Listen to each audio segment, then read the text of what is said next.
Section 115 BAB, that is tax on new manufacturing domestic companies, is applicable for any company which is registered after 1/10/2019. So you should be careful about this date, that the budget which came later, that budget announced about this amendment, that with effect from 1/10/2019, if you are starting up any new manufacturing activity, then you are eligible to be qualified to get benefits of Section 115 BAB.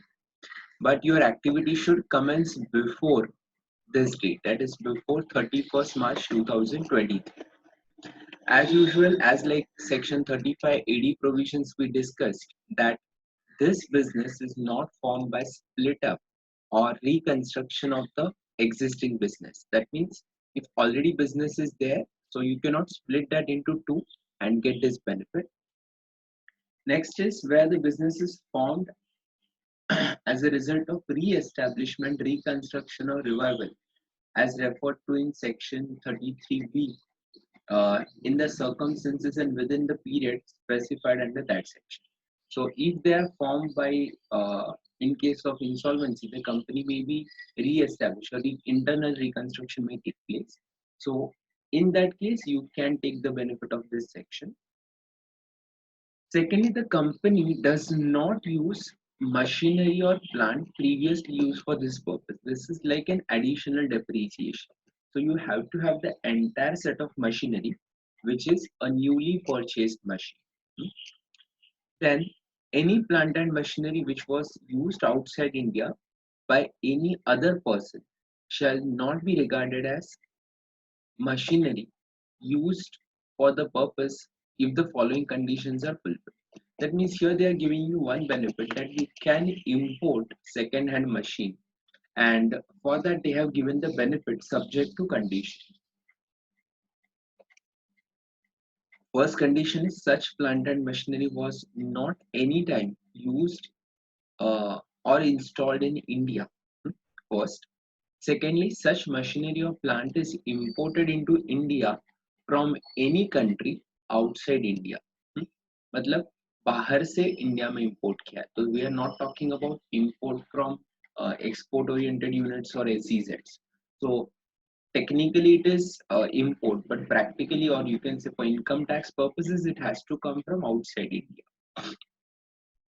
Next is no deduction on account of depreciation in respect of machinery or plant has been allowed under the provisions of this act in India. मतलब depreciation उस पे claim नहीं होना चाहिए. अभी ये सब condition fulfill हो गया, then you can take the benefit of this section.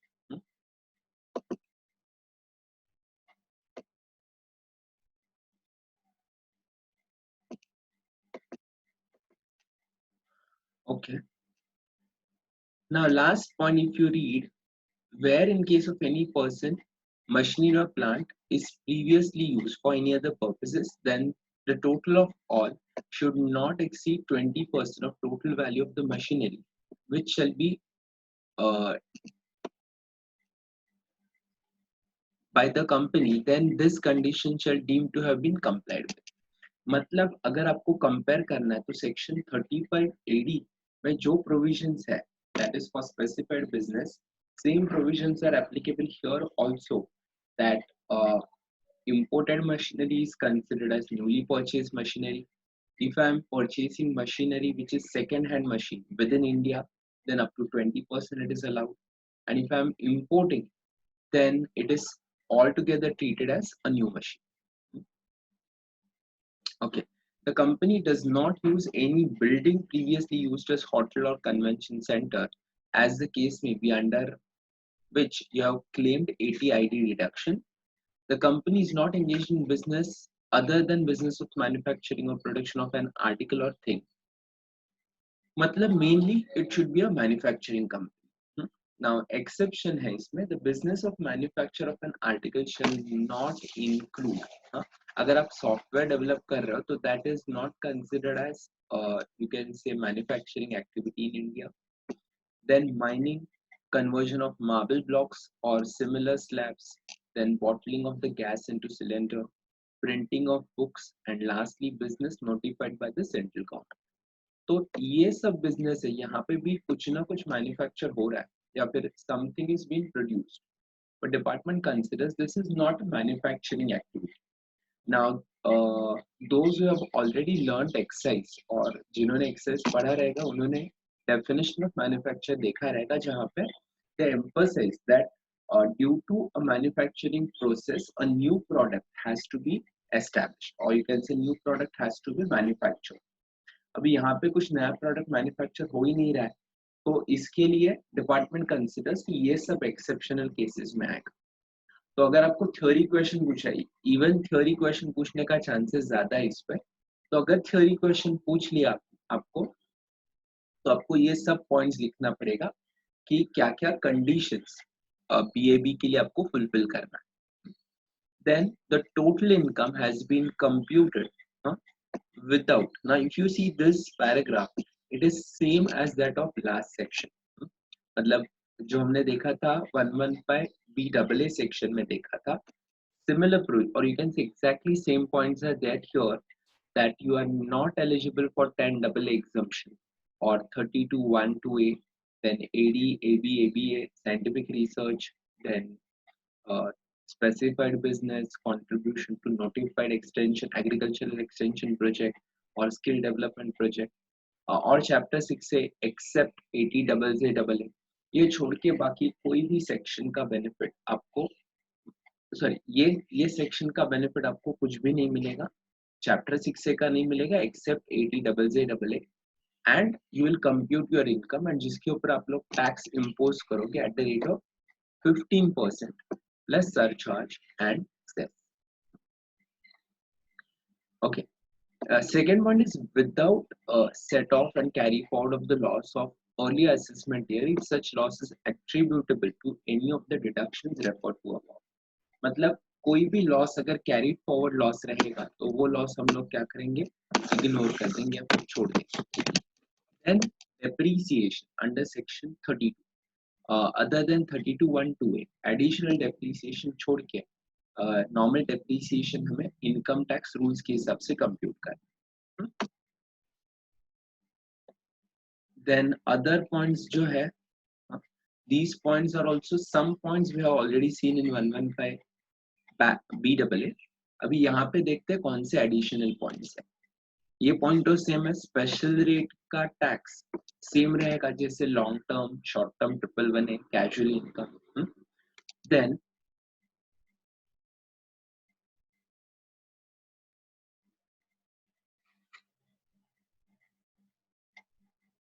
okay, now this is important point, where the total income of the person includes any income which has neither been derived from nor is incidental to the manufacturing or production of an article in respect of which no specific tax rate has been provided separately in this chapter, then such income will be taxed at a rate of 22%, and no deduction or allowance in respect of expenditure or allowance shall be allowed in computing such income.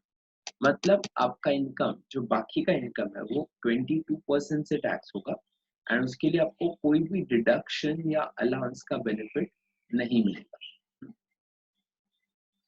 Then income tax payable in respect of income being short-term capital gains derived from transfer of capital asset on which no depreciation is allowed under the Act is computed at the rate of 22%. Now, if you remember, except short-term capital gains under section 111(8), बाकी short-term capital gains है वो slab wise tax में जाता है, या फिर company रहेगा तो 30% tax bracket में. But if we are talking here, that income will be taxable at the rate of 22%. So they are directly giving you benefit that 30% has been curtailed down to 15% for manufacturing activities, and for rest of the activities it is curtailed down from 30% to 22%.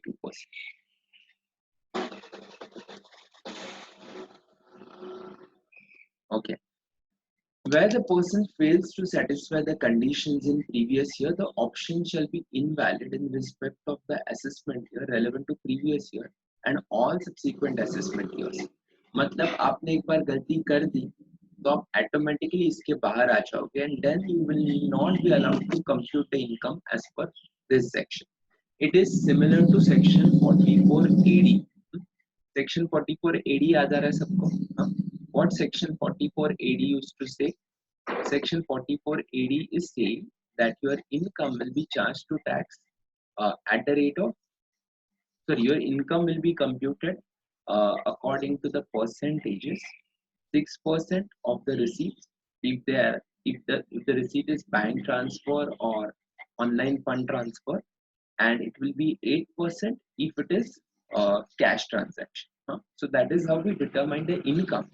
And उसमें rule ये था कि एक बार 44AD का provision लिया, then for next 5 years you have to use the same section. But अगर आपने कोई भी ईयर में नॉन कंप्लायंस कर दिया या फिर if you decide to change the method of computation of income any point of time, then your income will be computed at the rates at the regular rates and not as per section 44AD, right?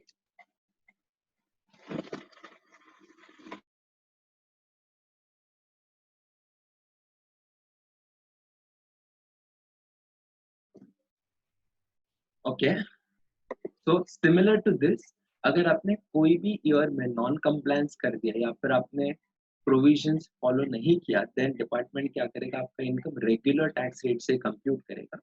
But at the same time, now see, you can take a call. Like if you have started the activity, but your activity is not falling under the specified business, or you're not claiming any additional depreciation, or scientific research वगैरह आप कुछ benefit नहीं ले रहे. But in future, if you felt like taking those benefits, what you probably can do is you can come out of this scheme. But only problem is once you come out of the scheme, then for subsequent years, this section cannot be made applicable. तो इसके आगे आपको क्या करना पड़ेगा? Only by way of new regular method of income tax आपको income compute करना.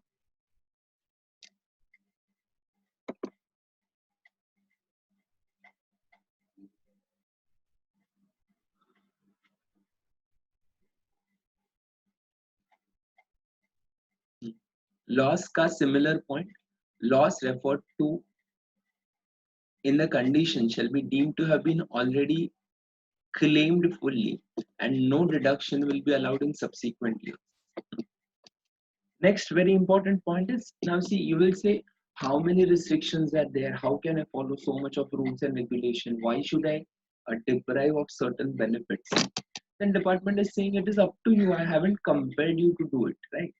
Because basically if you see, this is for businesses, like first point which we saw here is which has been set up and registered after 1/10/2019. That means we are talking only about those businesses which are starting after 1st October 19. So all the existing business so anyways can't come under this category. But as far as those business which are going to start the activities now, for them there is no question that they can take benefit of new provision or old provision. They can take into consideration well in advance that which provision would be beneficial for us.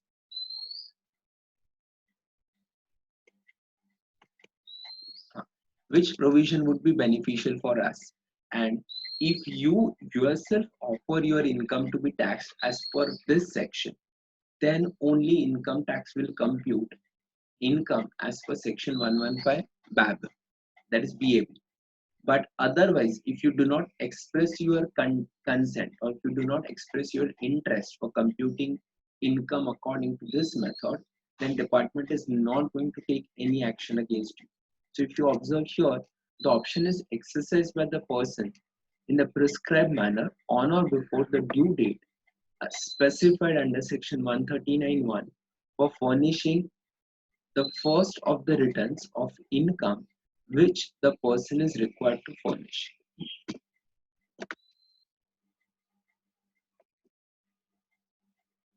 Okay, the first time when I'm going to submit my return, so let us say if I have started a new company in December 2019, I'll decide on my own that I have to follow section 115 BAB. Then how I will do it, I will compute my income according to this method. And when I'm going to submit my return now, that is before July or before September, at that specific point of time, there is no means I have to uh, mention that I am going to use the provisions of section 115 BAB. Uh, then department will compute my income according to the section. Hmm. Okay, where the person has exercised this option, the provisions of MAT are not applicable. Now see, this point is similar to 115 BAA. वहाँ पे भी MAT नहीं था, इधर पे भी MAT नहीं है. If any difficulty arises regarding fulfillment of the condition, board may, with the approval of central government,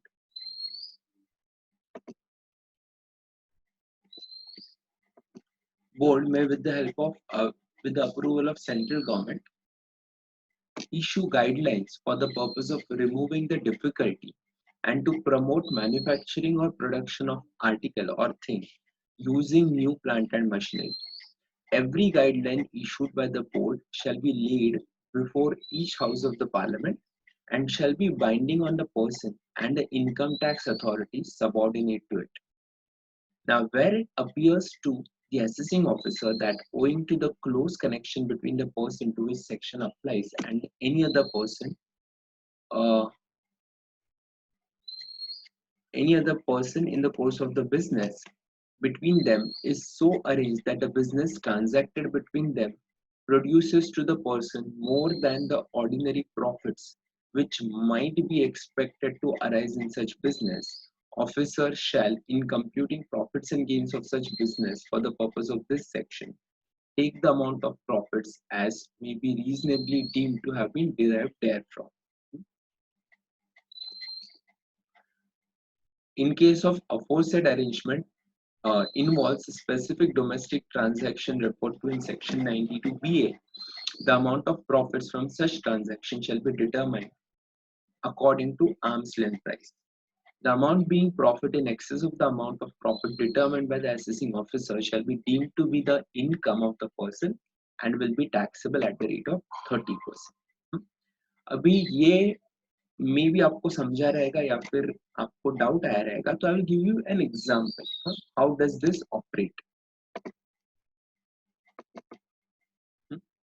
Now let us say it's a transaction.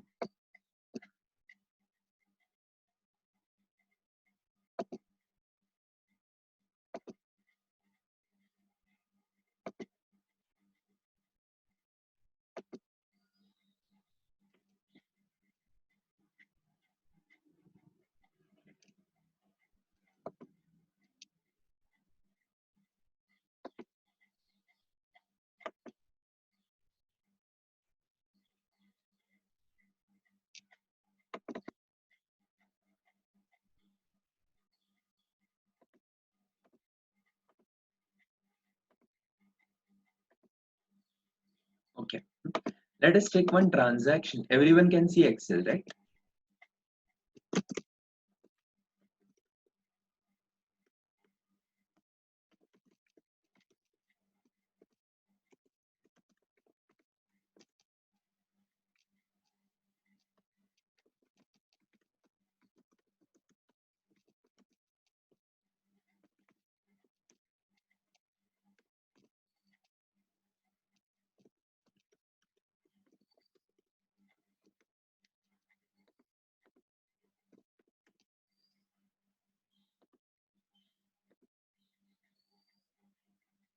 Okay.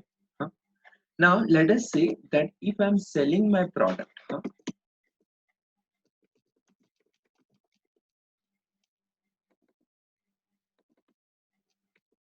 I'm selling my product in normal circumstances for rupees 10 lakhs.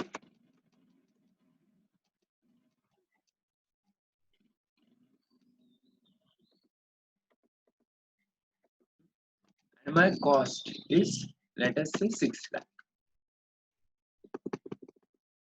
Let us say 8 lakhs.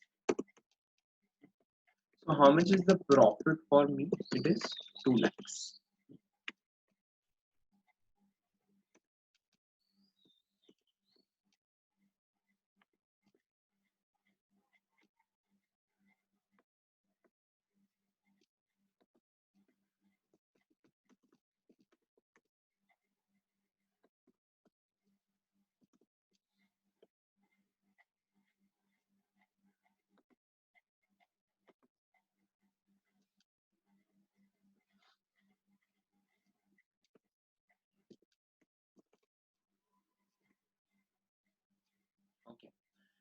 Now if A selling price means A to B, A to B transaction is at 10 lakh rupees, and B to C transaction is a different price. So we'll talk about it. But A is selling product to B at 10 lakh.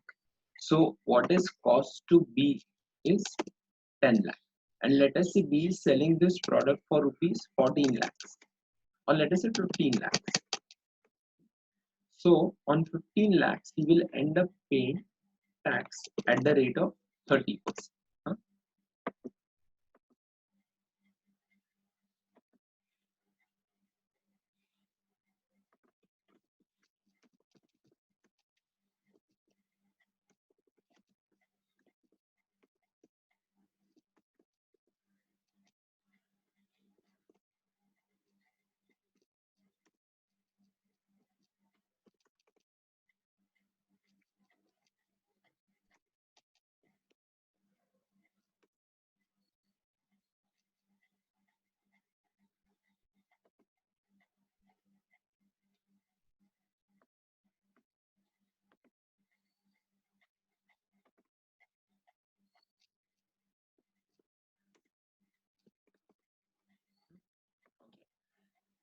Till now everyone is clear. So if this is the transaction, then there can be a manipulation. Now looking at these figures, how much total tax being paid by A and B?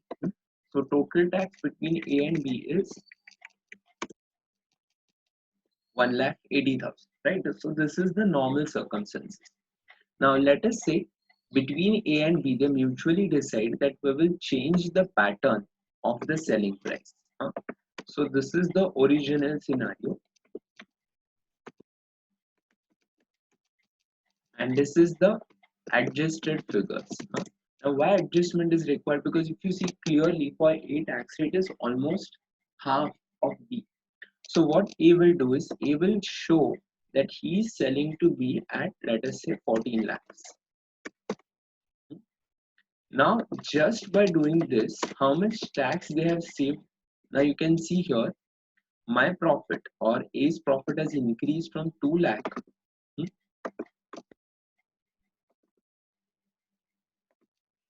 4 lakh, 2 lakh to 6 lakh, correct? And B's profit has gone down from 5 lakh to 1 lakh. Do you agree? Huh? Now the department says that here what has happened is the person has tried to manipulate the pricing, and due to which they are saving the taxes to the extent of 60,000. So this can be even planned. Now this is the example wherein I first explained the transaction with unknown parties, and second situation, now A and B and C and D, they are known parties, but slowly gradually they are making the adjustments among themselves.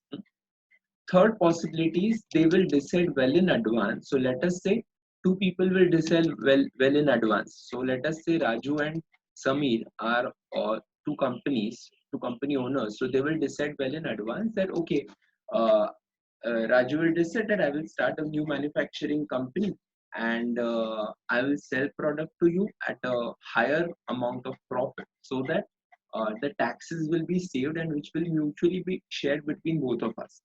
So they will decide how much is the profit. Now that here, if you see, the profit is 60,000. So Raju and Sameer will decide, okay, this 60,000 will be split between us in certain proportion. हाँ? अभी ये सब adjustments companies कर सकता है, ये सोच के डिपार्टमेंट ने लास्ट पॉइंट बोला था. लास्ट पॉइंट अगर आपको याद है, what the last point here they explained was, uh, the officer, assessing officer in computing the profit of such business of this section, take the profit, sorry, the amount of profit being in excess of the amount of profit determined by the assessing officer shall be deemed to be the income of the person, and such income is computed at the rate of 30%. मतलब आपने जितना income evasion किया है, उतना profit पे हमें क्या करना पड़ेगा, 30% से टैक्स भरना पड़ेगा. अभी यहाँ पे ऑलरेडी आपने 2 और 6, 4 लाख का प्रॉफिट कम बताया. तो ये 4 लाख पे आपको 30% से एक्स्ट्रा टैक्स भरना पड़ेगा। तो 4 लाख पे 30% मतलब नेचुरली क्या होगा, आपको जो टैक्स भरना है वो वापस back to square root original tax rate जितना ही आएगा, एंड आपका टैक्स सेविंग पर से कुछ भी नहीं होगा। सो यहाँ पे डिपार्टमेंट क्या करने की कोशिश कर रहा है, डिपार्टमेंट इज ट्राइंग दैट जो जेन्युइनली बेनिफिट हम लोग दे रहे हैं, that should not be misutilized amongst the companies. And if you try to misutilize whatever profit adjustments you are doing, we will tax that income at a regular rate. मतलब जो regular 40-30% का rate है, उतने ही rate से हम लोग क्या करेंगे, वो इनकम का टैक्स कंप्यूट कर देंगे। Got it?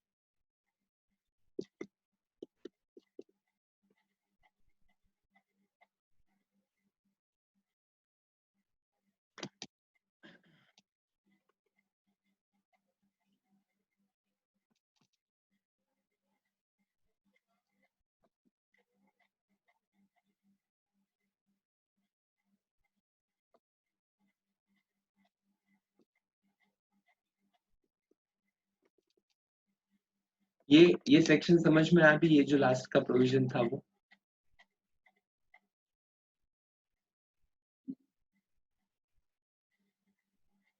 hopefully it's clear to all of you. Any doubts here?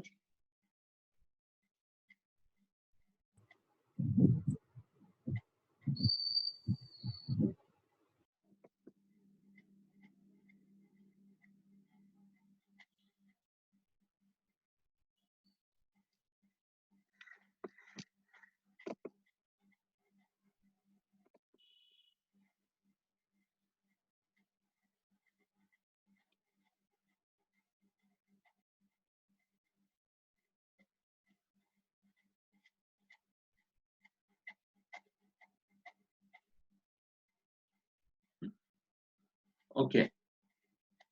Yeah. Someone has asked this question that how it will be taxed. Now, how it will be taxed, you have to split how much is the actual profit of A, 2 lakhs, so on which you will pay tax 15%. How much is excess profit, 4 lakhs, on which you will pay tax at the rate of 30%. B, anyways, his profit is 1 lakh, 1 lakh, on which tax will be 30%. And if you consider this multiplication, then, and if you take the total,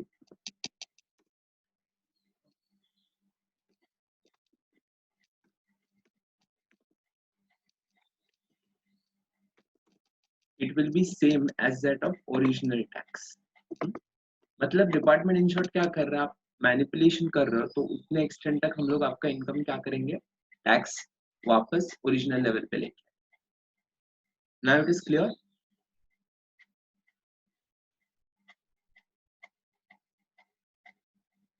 yes.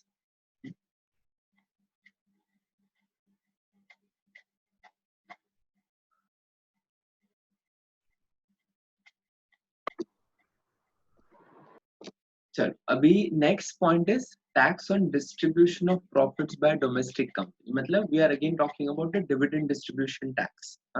Now the existing provisions of DDT shall provides that no tax on distribution shall be chargeable uh, for a unit of IFSC deriving income solely in convertible foreign exchange. Now here they have made a point that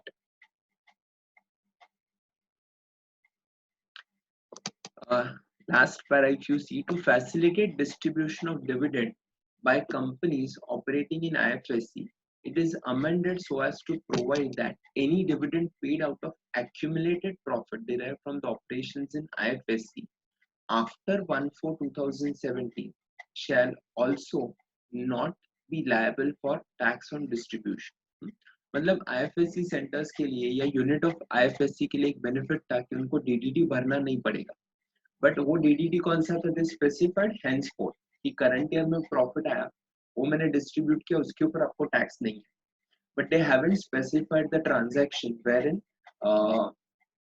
we are talking about the profits of last years or preceding previous years. So they have made it very clear Any profit accumulated on or after 1/4/2017 shall be considered for the purpose of exemption. अगर उसके पहले का profit रहेगा तो फिर उसके ऊपर आपको टैक्स भरना पड़ेगा. Okay. Then tax on distributed income to unit.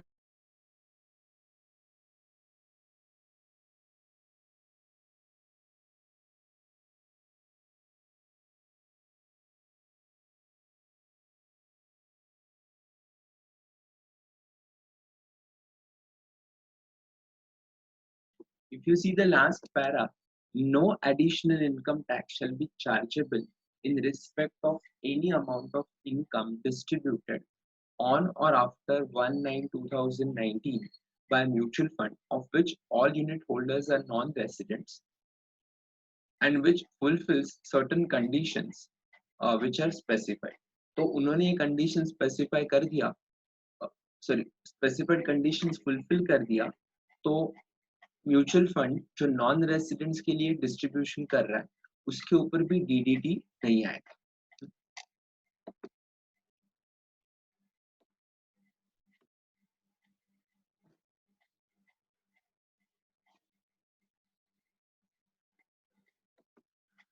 Then tax on income of investment fund and its unit holders. Now, Section 115 UB of this Act provides for pass-through of income earned by the category 1 and 2 AIF, except for the business which is taxed at AIF level. Other than profits and gains of the business, has been allowed to individual investors so as to give them the benefit of lower rate of tax as applicable. Now, this benefit, अभी ये benefit exactly किसको मिलेगा? तो this benefit will be available for the assessees which are engaged in the business which has been notified by the government.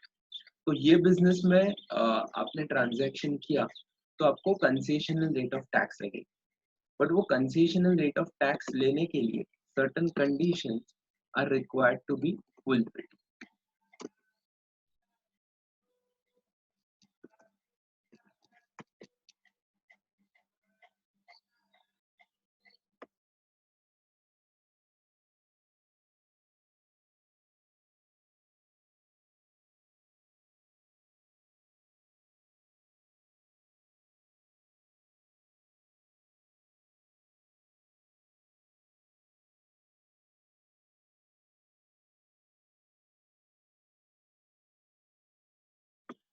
Okay, now here that AIF, that is alternate investment fund, what they are doing is it is been privately managed, wherein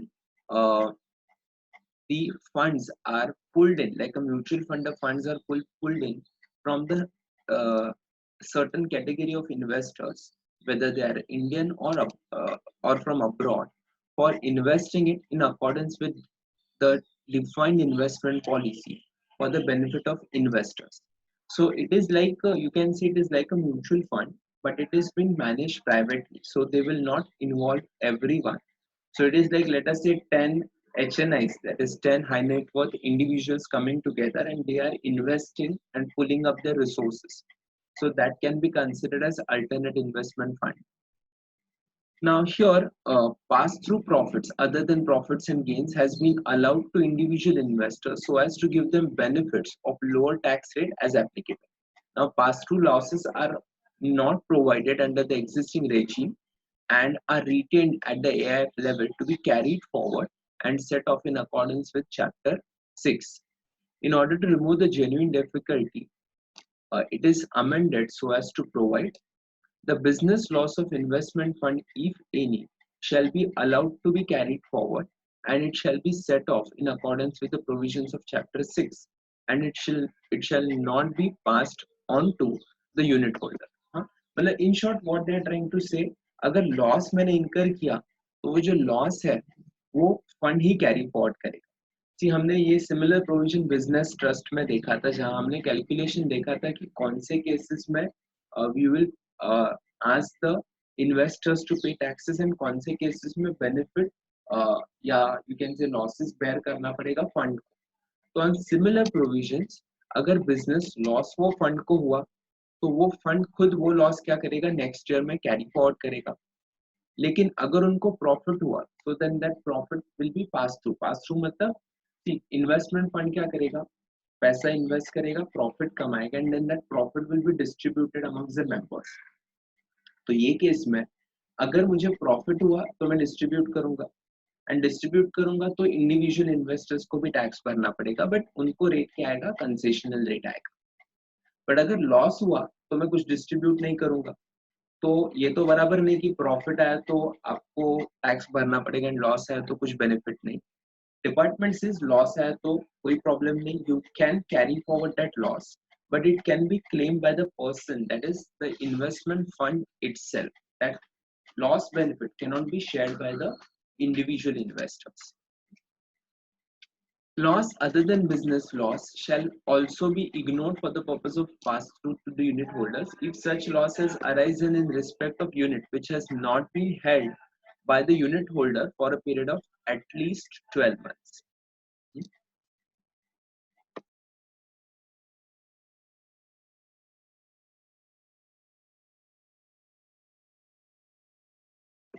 Next is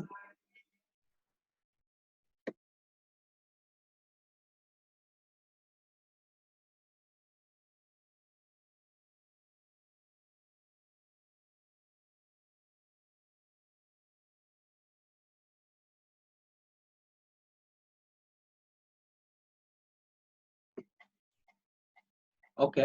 The loss other than business loss, if any, accumulated at the level of investment fund as on 31st March 19 shall be deemed to have been the loss of a unit holder who held the unit on 31st March 2019 in respect of investment made by him in the investment and fund and allowed to be carried forward by him and remaining period calculated from the year in which such loss has been occurred.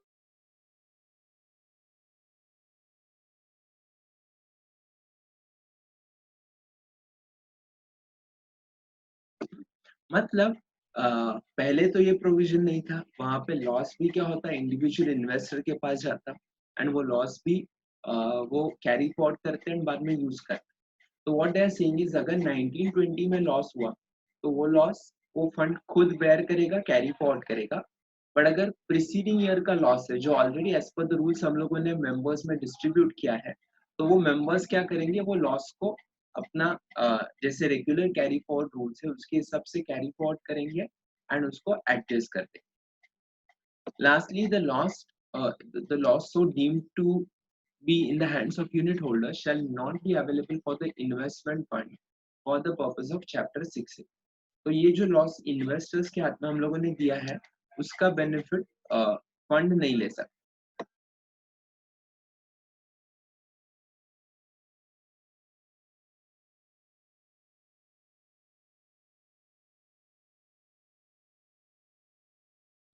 Okay, now there are certain amendments in written filing, so it is not that important but can be asked in MCQs that what are the situations in which it is required to file the written mandatory.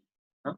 So a person other than firm and company who is not required to furnish a written as specified as per the aforesaid provision and who during the previous year, now यहाँ पे अलग अलग situation दिया है कि जहाँ पे आपको रिटर्न फाइल करना पड़ेगा। तो फर्स्ट केस है deposited amount exceeding 1 crore or more in current accounts with banking company or cooperative bank.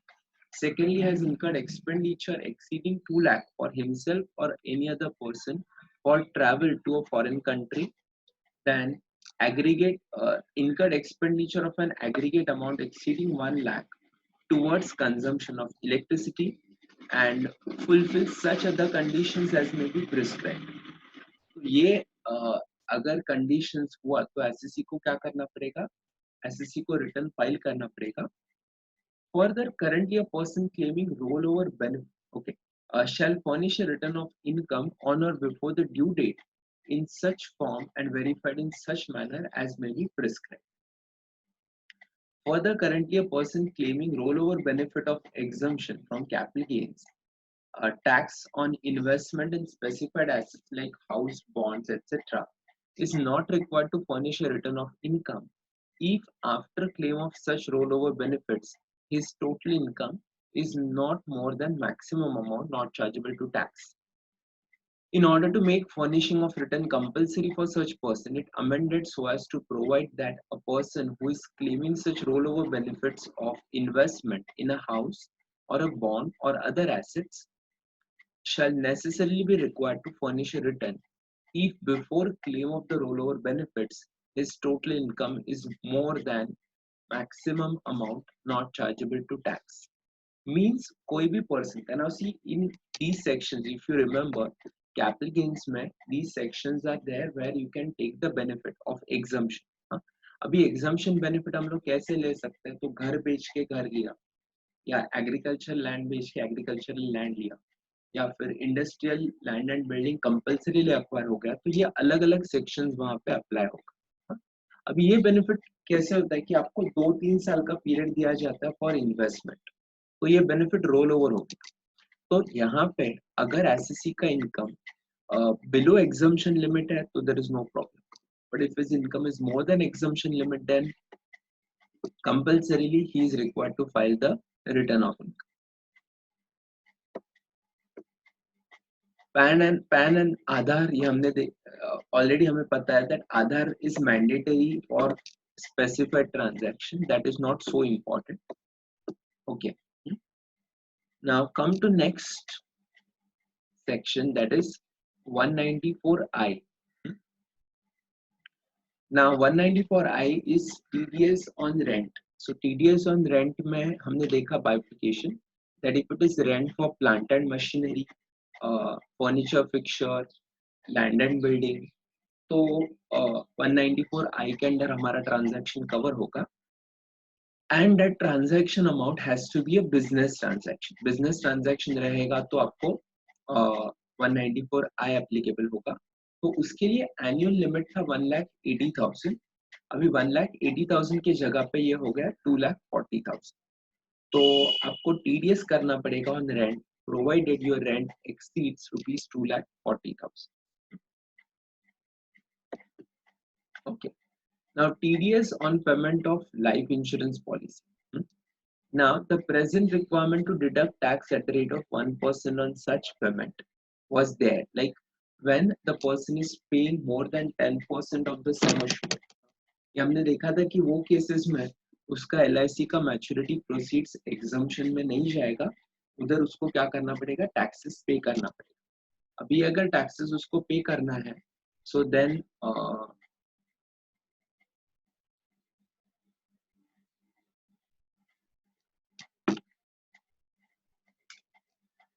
1% is not sufficient because they observed that the people are not paying taxes subsequently. So therefore उन्होंने क्या कर दिया, amendment करके ये TDS का rate बढ़ा दिया. अभी टीडीएस का रेट कितना होगा, 5% होगा इंस्टेड ऑफ 1%.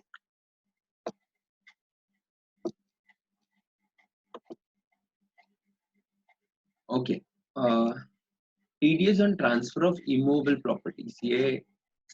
ये कौन सा ट्रांजैक्शन है जहाँ पे हम लोग एग्रीकल्चरल लैंड या सॉरी एग्रीकल्चरल लैंड छोड़ के बाकी दूसरा लैंड हम लोग परचेज सेल करते हैं या फिर हम लोग प्रॉपर्टी परचेज करते हैं.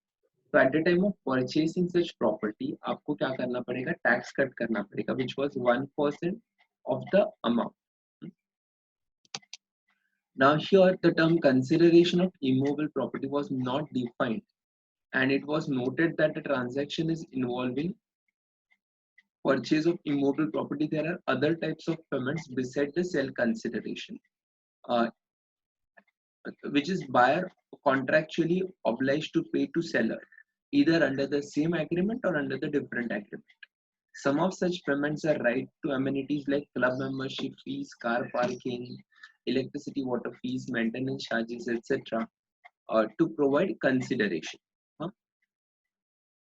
Now, according to this amendment, it is providing that the consideration for immovable property will include all charges of the nature of club membership fee, car parking, electricity, water charges, maintenance fee, advance fee, or any other parking charges of similar nature which are incidental to the transfer of property. हाँ, मतलब लोगों ने क्या किया था यहाँ पे, people used to claim,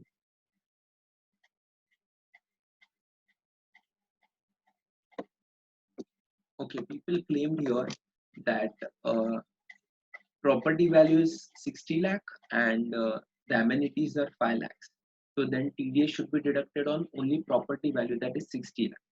So this was been disputed, and finally department has come up with this final solution. The department is saying here the tax has to be deducted on the entire amount, that is value of the property, as well as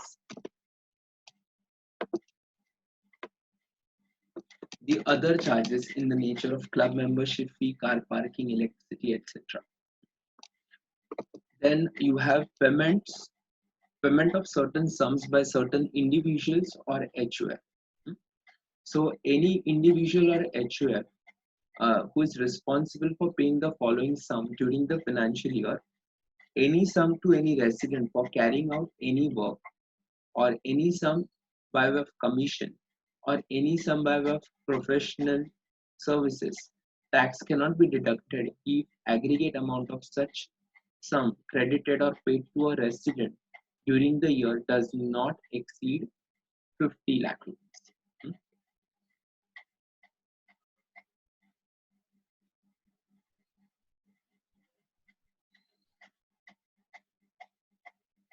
okay, तो उन्होंने ये criteria दे दिया है कि जहाँ पे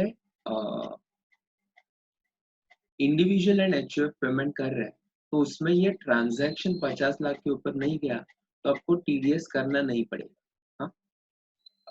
अभी ये किसकी बात कर रहे हैं हम लोग, ये बात कर रहे हैं इंडिविजुअल्स एंड एचयूएफ की जिनका बिजनेस इतने बड़े लेवल पे नहीं या फिर बिजनेस है ही नहीं, तो उनके पास नेचुरली टैन नहीं रहेगा। तो अगर टैन नहीं रहेगा तो वो टैक्स डिडक्शन नहीं करेंगे। तो इसके लिए डिपार्टमेंट ने क्लैरिफाई कर दिया कि आप 50 लाख के ऊपर पेमेंट कर रहे हो, तो even if you do not have tan, still you can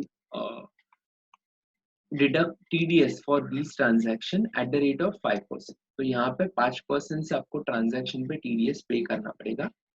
For example, as an individual, if I am not registered for business, but I'm paying to a professional rupees 60 lakhs. So now, even though I do not have TAN, but in my personal capacity, I'm paying a person 60 lakh.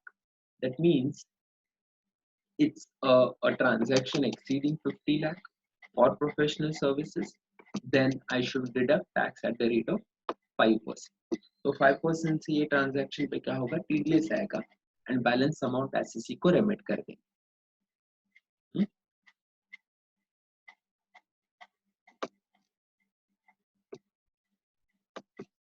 Okay, exemption और relaxation. Now ये relaxation हमने देखा था that when the assessee obtains a certificate for lower TDS और no TDS, उस case में SSC ने tax reduction नहीं किया तो भी चलेगा, but then that certificate has to be obtained by that professional who is rendering you the services.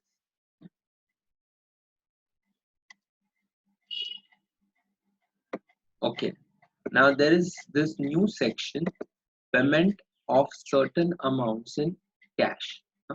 So just check that section, read it once, so then I will discuss about the important aspects.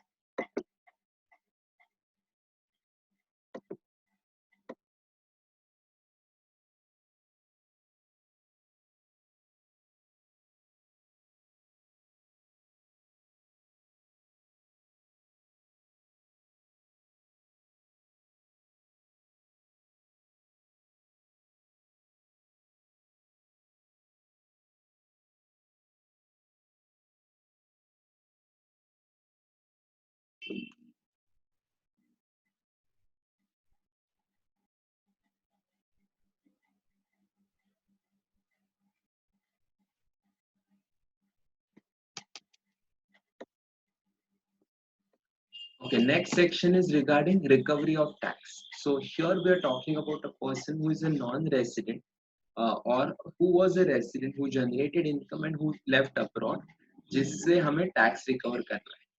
अभी when we talk about a person who is residing abroad, obviously it is not easy for you to recover the tax, right? तो अगर आपको tax recover करना difficult है तो वो situations में आपको क्या कंसिडर करना पड़ेगा? You have to consider whether the you can say you need to have that agreement with the foreign party. That means you need to have that double taxation avoidance agreement with the foreign countries. And if the DTAA exists, what you probably can do is you can uh, ask the foreign country to collect the taxes and remit it to us. Now here there is an amendment to provide for recovery of the taxes where details of property of the assessee in default under the act are not available, but the said assessee is a resident of the foreign country. कि जहाँ पे property का details मेरे पास नहीं है, मुझे सिर्फ पता है कि so and so person is residing abroad and जिसके थ्रू मुझे टैक्सेस रिकवर करना है. So I need not give the details about his or her property. I just need to give the details of the person who is residing abroad and जिसका मुझे taxes collection करना है, जिससे tax recovery करना है. तो वो details मैं foreign country को दूंगा and जिसके through हम लोग क्या करेंगे, tax का amount recover कर लेंगे. Okay. Then rationalization of provisions relating to refund claim. Now, the existing provisions of Section 239 provide inter alia to claim refund under Chapter 19 of the Act should be made in prescribed form. In order to simplify the process of refund, it has been amended so as to provide that every claim for the refund under the Chapter 19 of the Act shall be made by furnishing return in accordance with the provisions of Section 139. Means आपको refund के लिए अलग से application file नहीं करना पड़ेगा. जो भी हमने 139 में मतलब रिटर्न फाइलिंग में हम लोगों ने जो भी इंफॉर्मेशन दिया है उसके बेसिस पे डिपार्टमेंट क्या करेगा, आपको रिफंड ग्रांट करेगा.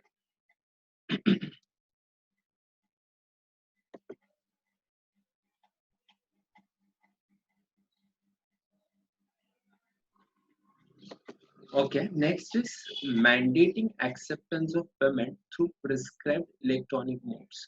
So for certain transactions, department has made it mandatory that it has to be an e-payment or the transaction should be through any of the electronic modes.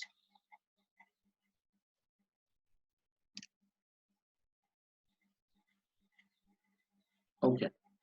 A new section 269 SU has been inserted to provide that every person carrying on business uh, shall provide facility of accepting payment through prescribed electronic modes in addition to facility of electronic modes of payment, if any, being provided by such person. If the total sales or gross receipts of the business exceeds rupees 50 crore, तो 50, देखो छोटे मोटे businessman को तो लिखा नहीं है कि उन्होंने मैंडेटरी करना है, बट जिनका बिजनेस 50 करोड़ के ऊपर जाता है तो obviously for them it is not difficult to arrange for the digital payments, right? So in order to ensure compliance of the aforesaid provisions, section 271 DB has been inserted so as to provide that the failure to provide the facility for electronic payment prescribed under 269 SU will attract a penalty of 5,000 for every day during which the default continues. तो that means आपको क्या होगा, 5,000 रुपया पर DM के हिसाब से आपको पेनल्टी भी भरना पड़ेगा. मीन्स अगर आपका डिफॉल्ट अगर 50 दिन का है तो 50 इंटू 5,000 उतना पेनल्टी आपको पे करना पड़ेगा.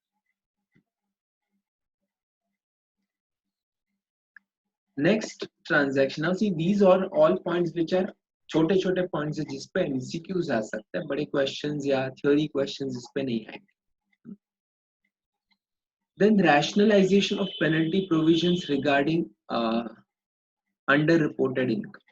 So section 270A provides relating to penalty of underreporting income. Now existing provisions के हिसाब से हमने देखा था 50% to 200% of the tax evasion उतना आपको क्या लग सकता है, penalty लग सकता है. But again it is a too wide range, 50 से 200, मतलब इसमें एसएससी या असेसिंग ऑफिसर मैनिपुलेशन कर सकते हैं, या फिर उसमें there are chances of adjustment of losses और एडजस्टमेंट ऑफ इनकम और miss reporting of income. So these provisions do not contain the mechanism for determining underreporting income and quantum of penalty to be levied uh, on the income for the first time under section 148.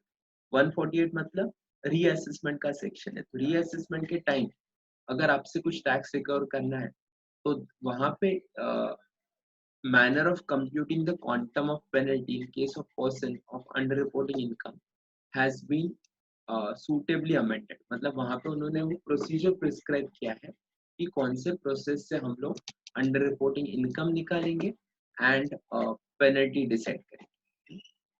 वो आपको study के लिए नहीं है, but they have determined the method. Okay, now section 285BA was talking about furnishing details of certain transactions. So that is known as statement of financial transaction. तो वहाँ पे उन्होंने एक amendment किया था. Penalty provisions has been contained in section 279, 271 FAA has also been amended so as to ensure correct furnishing of information and widen the scope of penalty to cover all reporting entities under section 285BA. तो जो लोग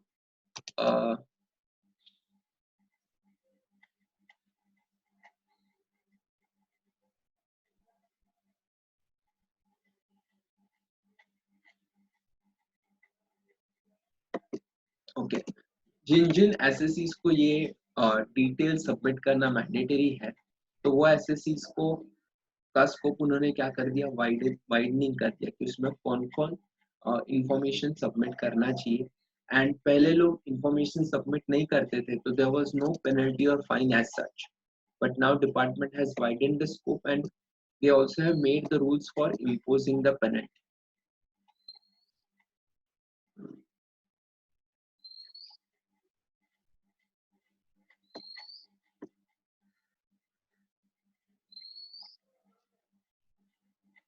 Okay.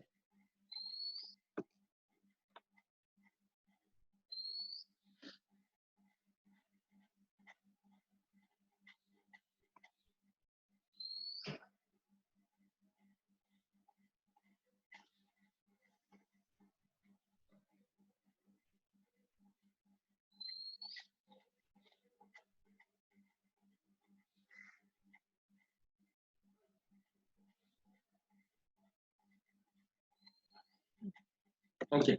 Now see certain cases में multinational companies में I'm talking about the next section wherein accounting year has been defined. Now see those who which are multinational companies, for them the accounting year is different than the financial year. So let us say my financial year is 2000 April to March, so that is considered as financial year. But in many countries they are preparing books of accounts from Jan to December, that is calendar year. And many countries where the financial year, or you can say the accounting year, is July to June. So if that is the July to June is the year, so that will be considered as an accounting year. So जहाँ पे हम लोग holding subsidiary की बात कर रहे हैं या फिर जहाँ पे हम लोग alternate reporting entity की बात कर रहे हैं, तो जो होल्डिंग कंपनी है या फिर जो पेरेंट कंपनी है उसका जो अकाउंटिंग ईयर है, वही अकाउंटिंग ईयर के हिसाब से ये रिपोर्टिंग एंटिटी क्या करेगा, उसका ट्रांजैक्शंस रिपोर्ट करेगा. Because let us say one company is in Africa and उसका रिपोर्टिंग कर रहा है इंडियन एंटिटी. अभी इंडियन एंटिटी उसका रिपोर्टिंग कर रहा है, but then Indian entity cannot give the details of their income for the accounting year April to March, right? तो उस केस में उनका जो ईयर रहेगा अकाउंटिंग ईयर, उसी हिसाब से हम लोग क्या करेंगे, डिपार्टमेंट को रिपोर्टिंग कर देंगे. तो that is not required to be modified, उसमें कुछ आपको चेंज करना नहीं पड़ेगा, आपको सिर्फ सेम मैनर में आपको इंफॉर्मेशन सबमिट करना पड़ेगा. Exam perspective not important. Okay, next is a provision for a provision for imposing a penalty, or you can say section 276cc was providing a penalty for a person who has failed to furnish the return of income, and if the tax payable by the person does not exceed 3000, the existing provision do not provide for taking into account tax collected at source and self-assessment tax for the purpose of determining the tax liability. Now here it is rationalized now, and the existing threshold limit of tax payable under this section has been increased from 3000 to 10,000. तो सिर्फ 3-4 हज़ार का liability रहेगा तो department बोलता है अभी हम लोग पेनल्टी वगैरह इम्पोज नहीं करेंगे।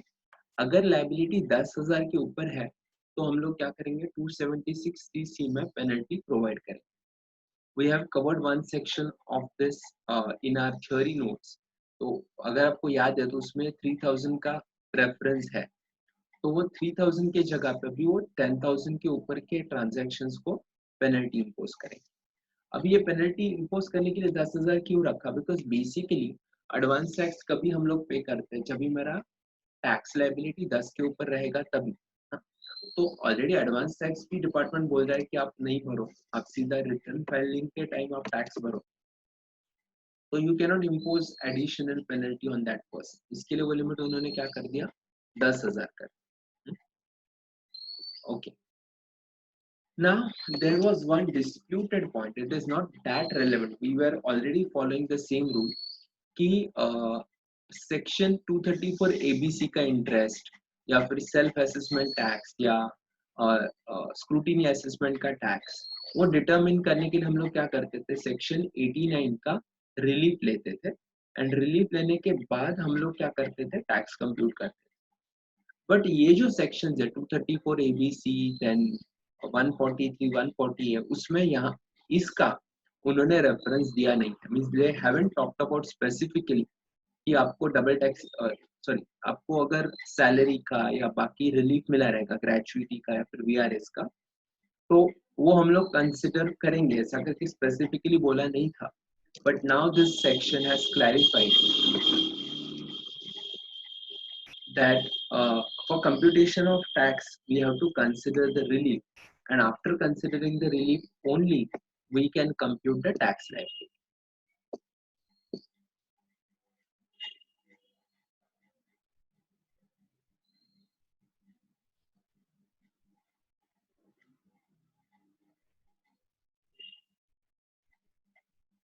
Okay, now as far as demerger is concerned, demerger means the transfer pursuant to an scheme under section 232 to 232 by a demerged company to its one or more of the undertakings to any of the resulting company in the prescribed manner. One of the conditions that asset and liabilities of the undertaking being transferred by the demerged company are transferred at its book value immediately before the demerger. तो demerger के पहले जितना book value है उसी value पे आपको transfer करना पड़ेगा। अभी ये सेक्शन में डिपार्टमेंट ने क्या किया है, एक अमेंडमेंट कर दिया है। What department says the provision is not applicable where the resulting company records the value of the property of liabilities of the undertaking and value appearing in the books of accounts of the demerged company in compliance with the uh, Indian accounting standards. तो IAS के हिसाब से अगर इंडेस के हिसाब से या फिर इंडियन अकाउंटिंग स्टैंडर्ड के हिसाब से अगर आपने मॉडिफिकेशन कर दिया उसमें, तो डिपार्टमेंट को कोई प्रॉब्लम नहीं है, department will not take any action against the person, but that has to be according to the standard.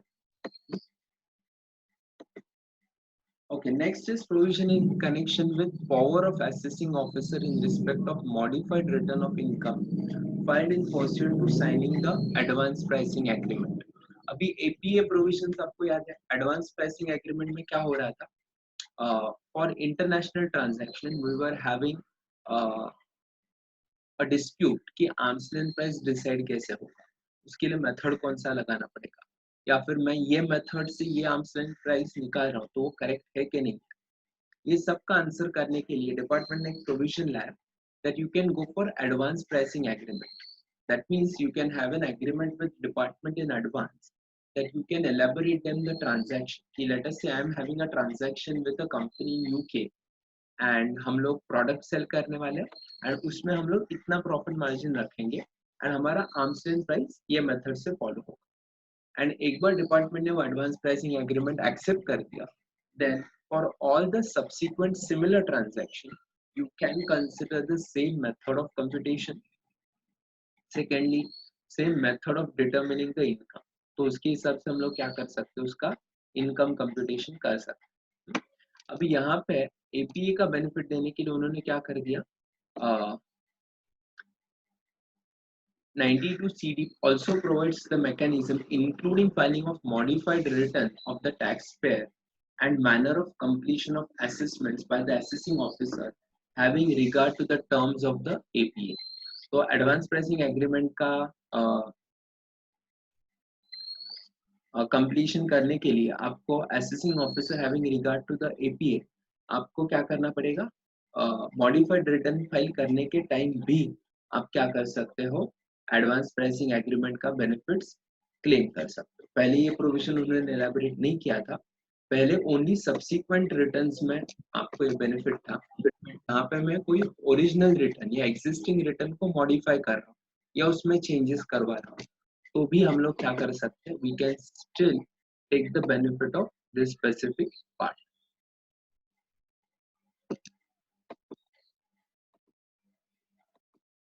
Okay amendment क्या है इसमें it has been amended to clarify the cases where the assessment or reassessment has been completed and modified return of the income has been filed by the taxpayer.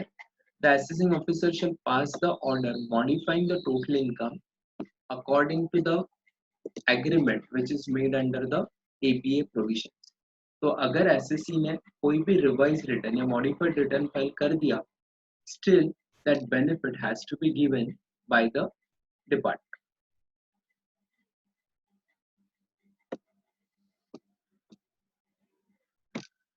Okay, now there is a one-time payment facility for the defaults made under the transfer pricing provision. अभी transfer pricing provisions applicable किधर होगा जहाँ पे हमारा international transactions है with associated enterprise. तो वहाँ पे बहुत अलग-अलग तरीके का penalties था. अभी certain penalties were there for non-maintaining books of accounts.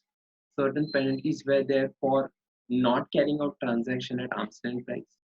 Next one was for not maintaining books, not getting books of accounts audited, or not filing the returns on time, या फिर wrong method being applied. तो ये सब cases में department क्या करता है आपको? In all these circumstances, what department considers is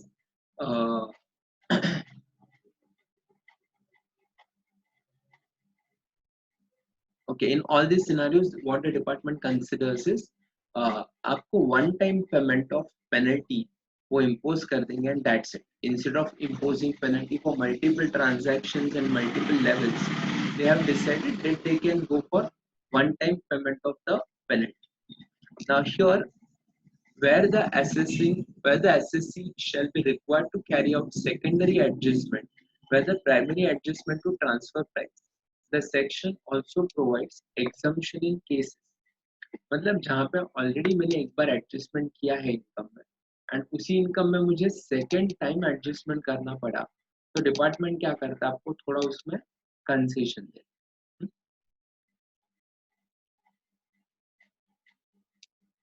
भी कंसेशन क्या देगा उसमें where the amount of primary adjustment made in any of the previous year does not exceed 1 crore. अगर आपका ट्रांजैक्शन 1 करोड़ के ऊपर नहीं जा रहा है and the primary adjustment is made in respect of assessment year commencing after 1st April 16, तो उसके पहले का ट्रांजैक्शन चला जाए.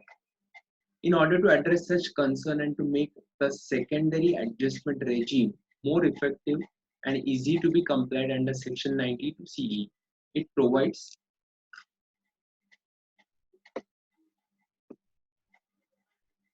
ये तो हमने देखा 1 करोड़ का limit and up to assessment year 16-17. The assessee shall be required to calculate interest on excess money or part thereof. ये assessee को compute करना पड़ेगा. Then provision of this section shall apply to agreements which has been made or signed after 1/4/17. However, no refund of the taxes already paid till the date for the amended section is allowed. तो अगर advance pricing agreement आपने बनाया तो वो अप्रैल 17 के बाद ही आपको benefit मिलेगा. The excess money may be repatriated from any of the associated enterprise of the SSC which is non-resident in India. Then in case where the SSC, in case where the excess money or part thereof has not been repatriated in time, then the SSC will have an option to pay additional income tax at the rate of 18% on such excess money or part thereof to the existing requirement of calculation of interest and payment of additional tax.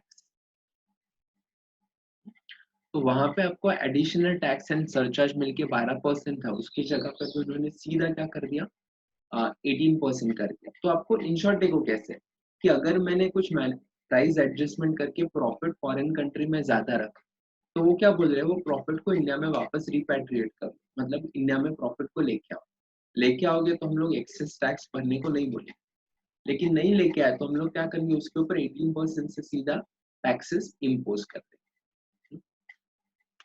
The tax so paid shall be the final payment of tax and no credit for that should be available.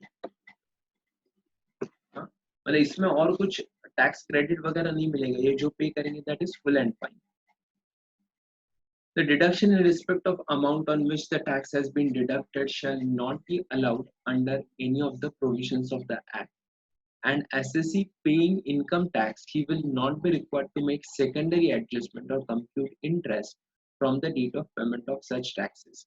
So it is more or less like a settlement commission. Settlement commission कैसे एक बार जाके one time settlement कर देते हैं, वैसे यहाँ पे भी होगा.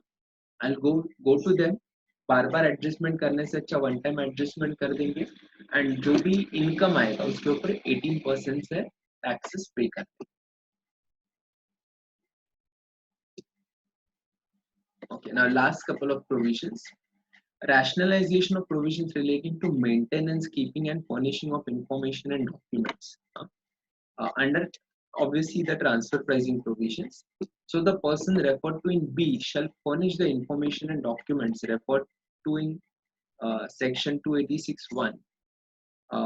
The person, if he is failing to maintain the information and documents, then penalty of 5 lakhs shall be levied on the person under section 271(a). अभी उन्होंने क्या कर दिया, प्रोविजन ऑफ पेनल्टी थोड़ा और स्ट्रिक्ट कर दिया एंड सीधा आपका 5 लाख का पेनल्टी चार्ज करवा.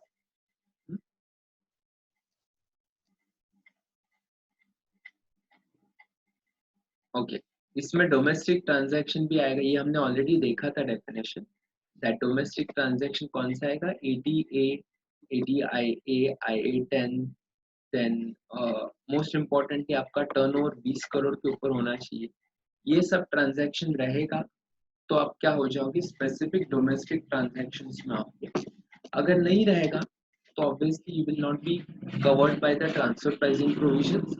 You will have to follow the regular income tax rules. Okay, तो ये जो लास्ट जो पार्ट हमने देखा रिगार्डिंग द अमेंडमेंट्स, उसके ऊपर मेनली MCQs या ऑब्जेक्टिव बेस्ड क्वेश्चंस आएगा, ज्यादा बड़े क्वेश्चंस उस पे नहीं आएंगे, या फिर आंसर द फॉलोइंग में एक मार्क 2 मार्क के क्वेश्चन रहते हैं, उसमें ये क्वेश्चंस इंक्लूड हो सकते हैं. अभी आफ्टर दिस विल सी, जैसे हमने कल थोड़े प्रैक्टिकल क्वेश्चंस किए थे वैसे हम लोग आज थोड़े प्रैक्टिकल क्वेश्चंस फॉर प्रैक्टिस करते हैं, सो दैट आपको थोड़ा और प्रैक्टिस हो जाएगा. अमेंडमेंट्स तो इतना ही है, इतना सब आप इम्पोर्टेंट अमेंडमेंट्स याद रखो and for practice will solve few questions now. ठीक है, एनी डाउट्स टिल नाउ और should we start with the sums? Sum start करें? हाँ Raju. No sir, no. Okay, okay. Now read question number 4 and tell me how you solve the answer for this.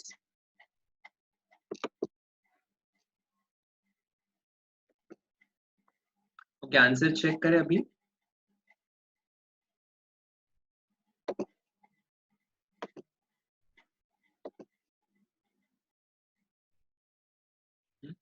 ना एक point हम लोग miss कर देते यहाँ पे कि फर्म है तो कंपनी है तो मैट याद आता है, लेकिन फर्म है तो एएमटी याद नहीं आता, बिकॉज रेगुलरली करते नहीं है ना। तो 10 AA का एग्जाम्शन है, एसईजेड है मतलब 10 AA का एग्जाम्शन है, एंड 10 AA का एग्जाम्शन है मतलब आपको एएमटी का कैलकुलेशन अलग से करना पड़ेगा। एएमटी का आएगा सर, एएमटी आएगा, मैट नहीं आएगा। हाँ, तो यहाँ पे एएमटी का वर्किंग आपको करना पड़ेगा। तो फर्स्ट बिजनेस इनकम कितना दिया आपको, 50 लाख दिया, तो 50 लाख में हमें एक्सपेंस डिसअलाउ ऐड करना पड़ेगा। हम लोगों ने क्या किया है, special economic zone reserve account में हम लोगों ने अमाउंट डेबिट कर दिया प्रॉफिट एंड लॉस में। तो वो क्या कर देंगे,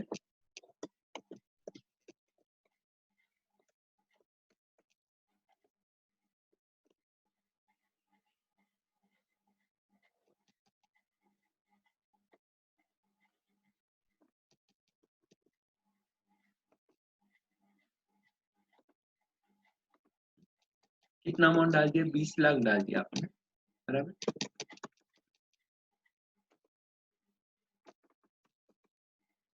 तो हो गया टोटल 70 लैक्स। अभी इसमें हमें ऐड क्या करना पड़ेगा,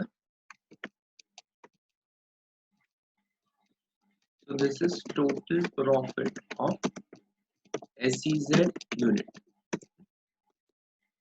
अब इसमें हमें ऐड क्या करना है, DTA यूनिट का प्रॉफिट ऐड कर देना। तो DTA यूनिट का प्रॉफिट कितना है इसमें,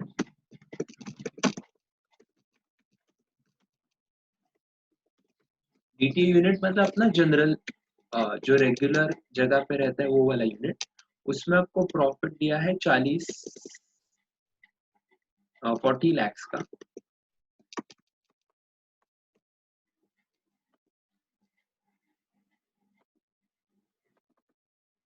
तो अभी हम लोग दोनों का टोटल ले लेंगे।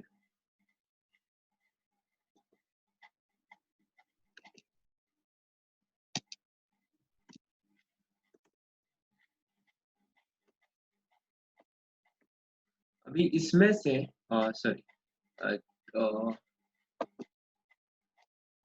इसके पहले हमें क्या करना पड़ेगा, 10 AA का एग्जम्पशन लेना पड़ेगा।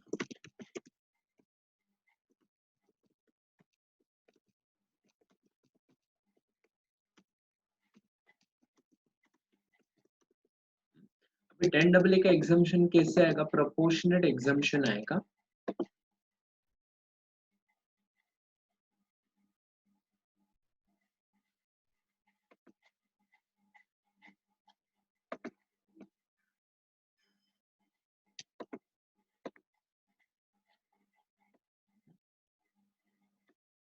अभी 10 AA का एग्जम्पशन हम लोग कैसे लेंगे, तो अपना SEZ यूनिट का प्रॉफिट है 70 लैक्स इनटू, मतलब हमारा फॉर्मूला आएगा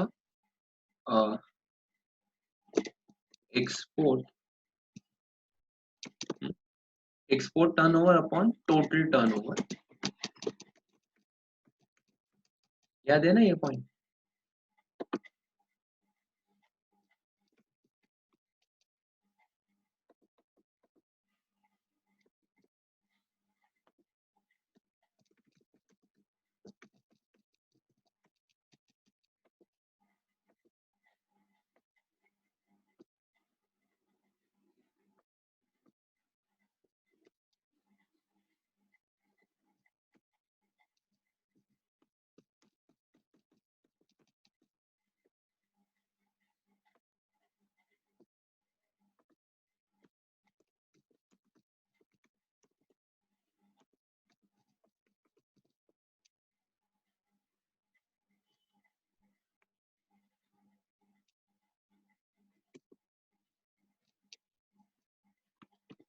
इनटू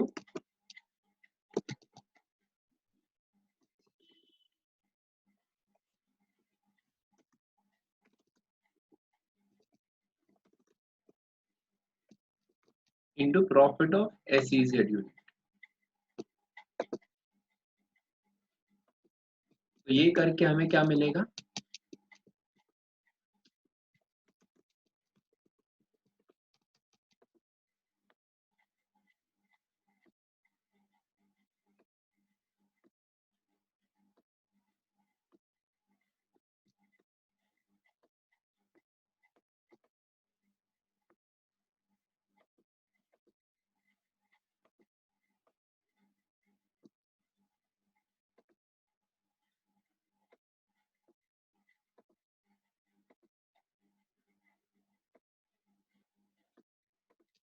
ओके अभी हम लोग क्या करते हैं, इसमें वैल्यू सब्स्टिट्यूट करते हैं फॉर्मूला में।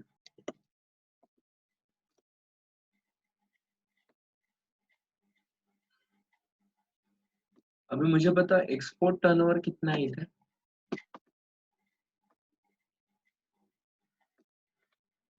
समझ रहे सबको?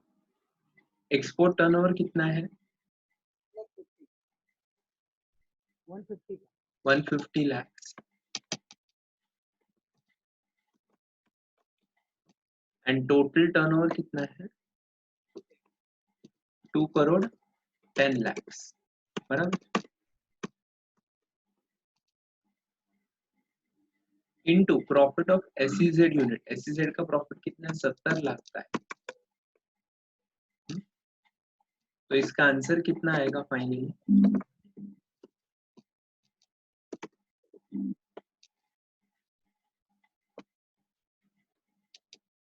कितना आएगा ये आंसर? 50 लाख का 50 lakhs, करेक्ट।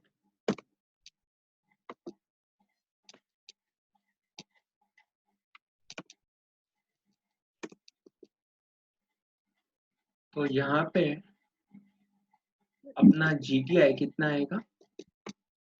सर 50 लाख है तो वो 12th ईयर के लिए है, तो हम लोग 50% लेंगे ना उसका। हाँ हाँ हाँ, वो दिया है ना 12th ईयर के लिए, बराबर।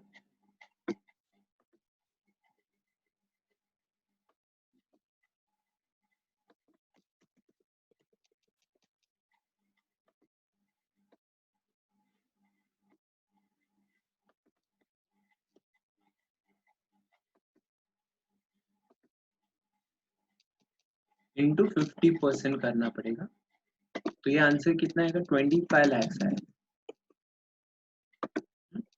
लेकिन हमें देखना है कि हम लोगों ने अमाउंट कितना ट्रांसफर किया वो रिजर्व में। हम लोगों ने सिर्फ 20 लाख का अमाउंट ही ट्रांसफर किया रिजर्व्स में, तो आपको एग्जाम्शन जो मिलेगा वो कितना मिलेगा? ये दोनों में से जो भी लोअर अमाउंट रहेगा उतना क्या मिलेगा आपको? एग्जाम्शन मिलेगा।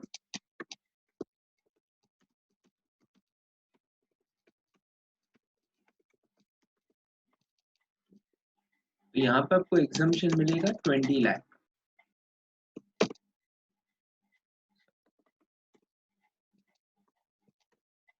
एंड ये एग्जाम्शन के बाद आपका क्या आएगा? Gross total income.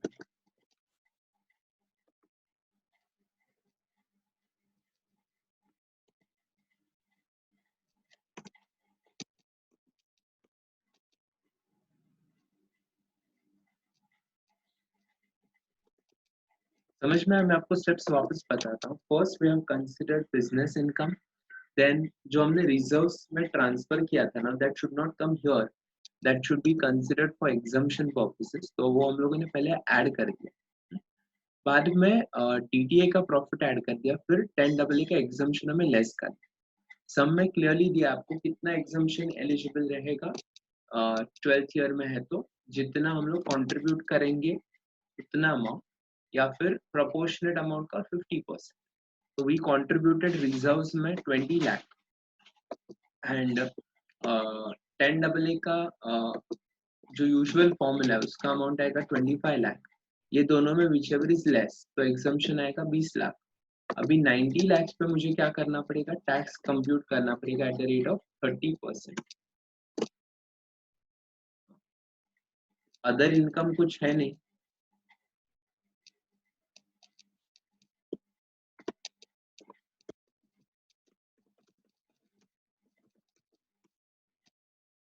तो यहाँ पे टोटल टैक्स आपका कितना है? 28,08,000 का टैक्स है, बराबर।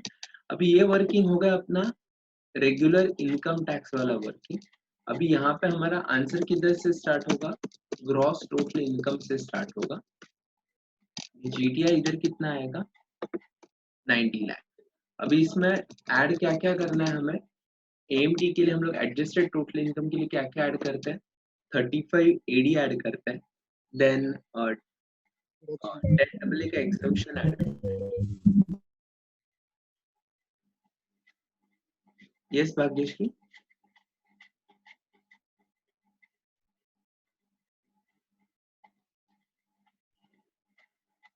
ओके ये ऐड करते हैं एंड बाद में हम लोग क्या करते हैं, we subtract the depreciation which is allowed to be claimed under section 35 AD.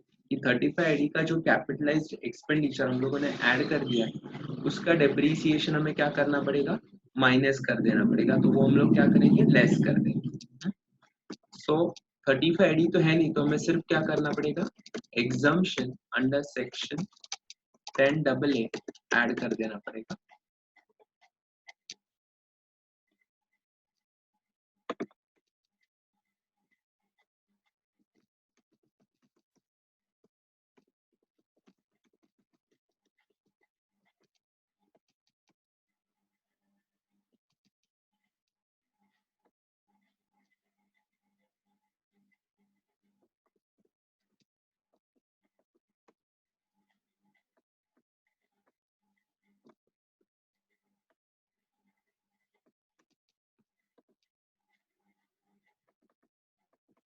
Okay EMT के रेट में कुछ चेंज नहीं है, वो 18.5% ही है।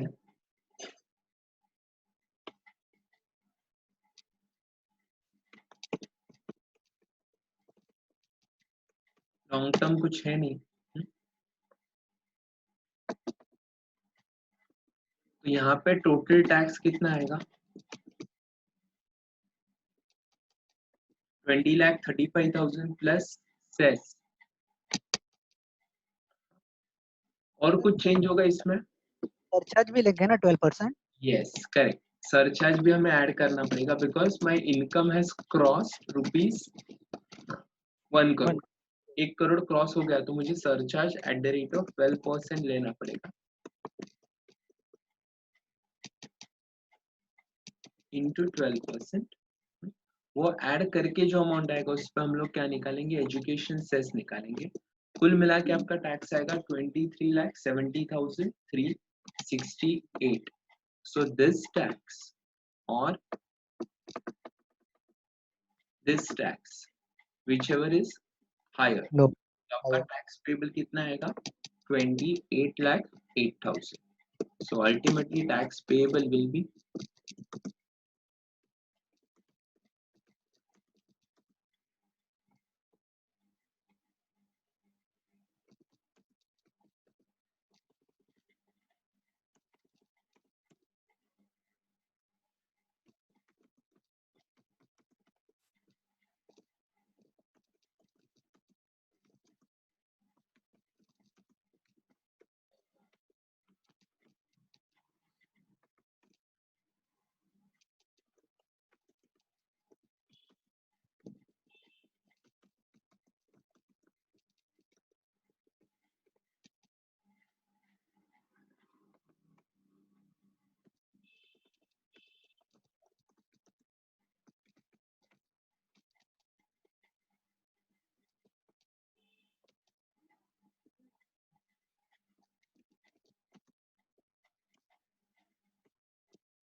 तो टैक्स पे कितना करना पड़ेगा, 28,08,000 टैक्स पे करना पड़ेगा। इजी।